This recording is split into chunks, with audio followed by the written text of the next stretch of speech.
Eh bien, le ministère du Commerce, c'est sa mission, sa responsabilité. On ne peut pas ne pas être aux côtés de ces opérateurs-là et les écouter avec leurs frustrations, avec leurs combats, avec parfois des interférences politiques à l'intérieur, des interférences syndicales, etc.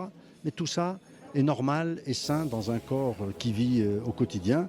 Le corps du commerce à travers le monde connaît ce type de difficultés, ce type de problèmes. Dans le même secteur, vous avez des contradictions. Des importateurs qui sont des commerçants, des producteurs nationaux qui veulent commercer et vendre leurs produits. Le fait de les avoir autour de la table, c'est évident que vous ayez des frictions parfois qu'il faut gérer, qu'il faut accompagner. Et il faut rappeler en permanence l'objectif commun qui est de développer le secteur du commerce au Maroc, sans quoi nous allons avoir des difficultés supplémentaires. Parce que l'arrivée du commerce électronique ne pourra pas ne pas ébranler le petit commerçant. Et nous savons qu'au Maroc, nous avons 800 000 commerçants, dont 80% sont tout petits.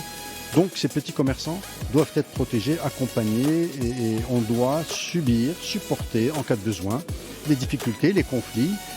Certains ont des conflits personnels qu'ils peuvent, dans des manifestations de ce type-là, mettre en exergue, mais ça fait partie de la démarche. Il faut arriver à ce que le secteur du commerce, qui dépasse tous ces petits clivages et ces petites frictions, qui est un secteur stratégique pour notre pays, trouve des solutions stratégiques sérieuses, hors de toute parti politique ou de parti non politique, peu importe.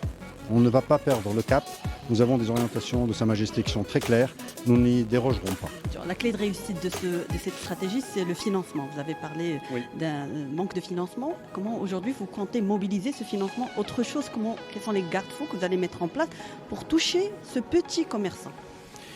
D'abord, pour le financement, il faut continuer à travailler avec le secteur financier qui est demandeur, qui connaît bien.